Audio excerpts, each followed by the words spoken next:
All right, I'm going to share my documents that I collected about the Lewis Creek Mound, a Native American burial mound that's near me, that was near where I live. And first, I want to say I'm not romanticizing Native Americans or Indian burial grounds, especially like in a Stephen King kind of way. No, I don't want to do that. And I think that's nasty to do. But what I am trying to do is put history out there, put somebody's story out there, and hopefully get them some justice by putting their story out there. I know that, I'm talking about the dead, but I believe that the dead deserve justice too. So yeah, I'll show you. First,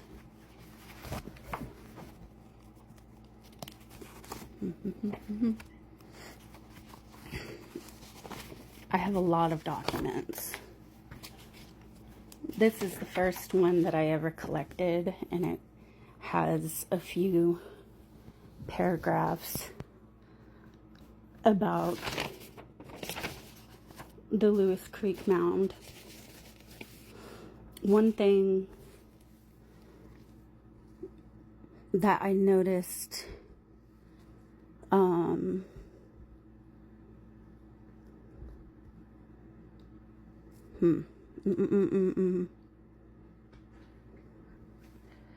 Okay, there it is.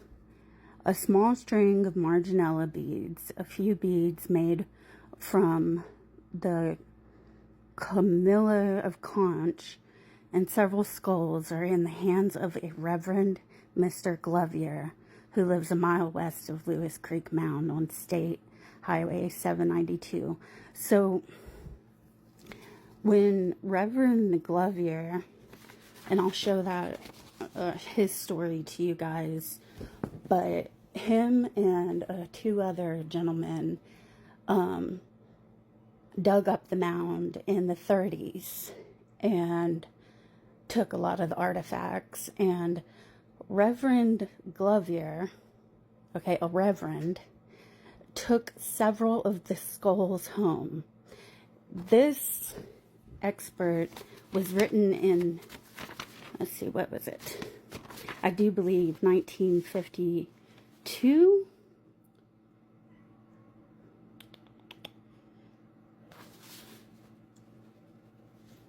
Yes, 1952. So he had skulls of human beings in his basement for over 20 years, and he's supposed to be a reverend. Okay.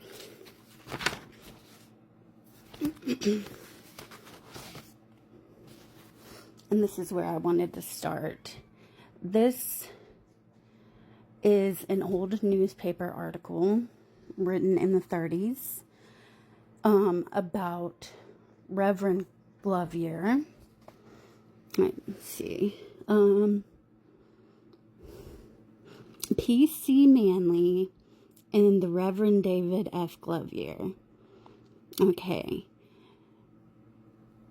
They're the ones who started digging up the mound in the 30s. It had previously been disturbed and stolen from in the 20s, but this is the first time anybody quote-unquote excavated it. But they weren't professional archaeologists. They were just good old boys who were going to go dig up an Indian mound and see if they could find some treasure. You know what I mean? And they went to the newspaper about it. And this is... They say that there was about maybe 500 bodies in there. Now,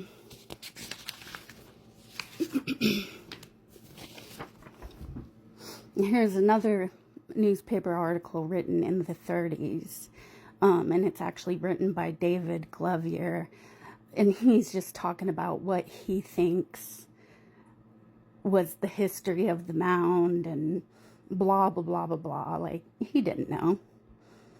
You know, how were all these people in there piled up? You know, he didn't know. So it's like his idea of how these people came to be there. Now,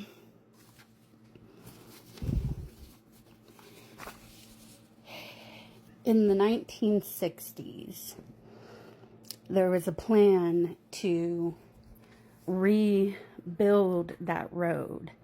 And the plan was to build the road straight over the mound. Like, there was no saving the mound. They were going to build that road. So, Reverend Glover and some, you know, the landowners, they did like an emergency excavation. And that's when the mound was like completely dug up and destroyed.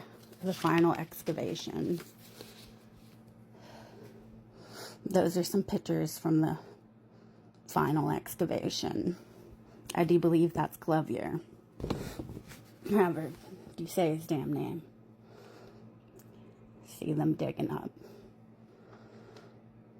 And they said in these articles that there was a plan to send the bodies to the Smithsonian, and then once they were finished studying them, to get the bodies back and do a reburial on Lewis Creek, like the farmland.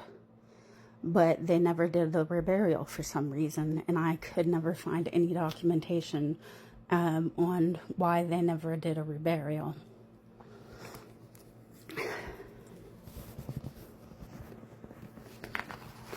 Okay, let's see what else I have here. This is a correspondence I had with Bridgewater College, because I found out that the archaeologists sent an infant skeleton to Bridgewater College from the mound, and the rest of the skeletons went to the Smithsonian, and I have papers stating that. And I have papers from NAGPRA saying that Bridgewater College broke NAGPRA when they cremated the infant's remains.